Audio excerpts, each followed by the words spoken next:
I cannot afford a new console. It simply doesn't make any financial sense to buy one at this point. The Nintendo Switch is $399, PlayStation 4 Pro is $499, Xbox One X is $599.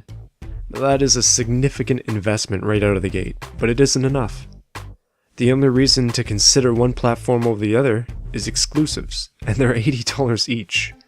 If I wanted to play the newest Forza, I know it's on PC, it would cost me $599 plus $80 for the game, plus tax, and that doesn't include an online subscription, which is another $70 a year.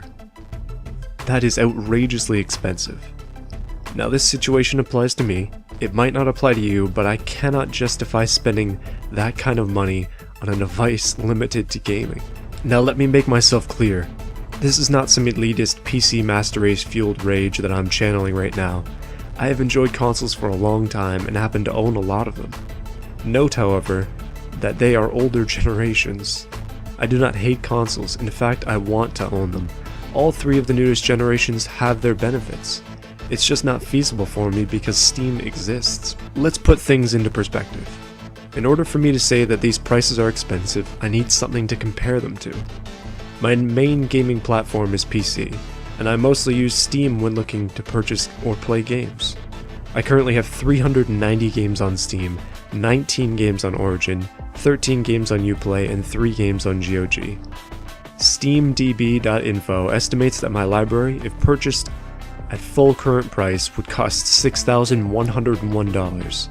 Interestingly, I don't think I've spent more than $400 on all of these games. How is this possible, you may ask? $6,000 worth of games, not counting DLC, and you only paid $400? Well, there are 2 tricks to this. Trick number 1, the Humble Bundle.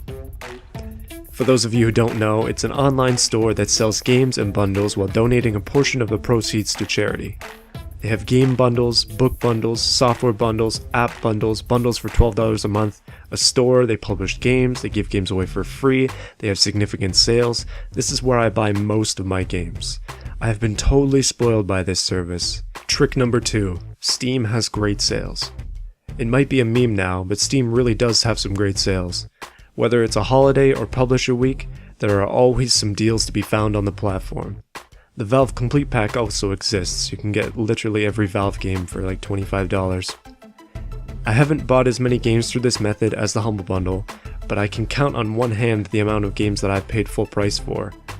And I have been spoiled by the Steam sales. And now you see it. The real theme behind it all. These services on PC have spoiled me to the point that I struggle to justify spending $15 on one game, let alone $80. For one exclusive on console, I can buy approximately 5 full bundles with an average of 9 games in each. That comes to 45 games. 45 games for the price of one. Now the argument can be made that you don't get what you want when buying games in bulk like this. And to an extent, that is true. I haven't even started half of the games in my inventory. There are 2 things to consider here though. I buy bundles that contain games I want in them, and still pay less than buying the games separately. And with this method, it is easy to stumble into a game you don't expect to like. For example, I bought the Humble 2K bundle for $6.50 back in 2014. I originally bought the bundle to play Mafia 2 and Bioshock, but it contained a game I hadn't heard of, Spec Ops: The Line. Going in absolutely blind, I came out with one of my favorite games of all time in hand. I would not have had this experience without buying the bundle. It also came with a bunch of XCOM games I haven't played. PC isn't the only system it's possible to buy games for cheaply. The last generation is reaching the low point of its depreciation curve. A month ago I found Gears of War 2 and 3 at a used game store for $5 total, and that included the Gears of War 2 Steelbook edition. These are both Xbox 360 exclusive games, which would have cost $60 back when they were new. Since then though, games have gone up in price from $60 to $80 just due to the Canadian dollar. I have presented a problem, but it's one I think is easy to solve. Be patient. These great games on other systems will come down in price eventually. By waiting for depreciation to kick in, some great games and systems can be had for a fraction of the price on PC or console. Eventually, I'll be able to afford a PlayStation 4 Pro so I can play Horizon Zero Dawn, but that time hasn't come yet. For now, I will continue to stack up games in my Steam library, half of which I won't play, for a fraction of the cost that I would have paid to get them at release. Thanks for listening to my first essay style video. I know it's a little bit shorter than I said, but keep in mind that this is just a quick topic and it's not really something that's worth going on and on and on about. I think that I summed up my viewpoint on this in a concise way, and that's a good thing. If you watch this channel, then you know I originally intended to make this about the Grid series, but it didn't happen. Turns out it's a lot easier to rant about how expensive it is to be into games than it is to make a well-researched video on a series I haven't played enough of. The script I started for that video took me 3 hours to write 200 cohesive words.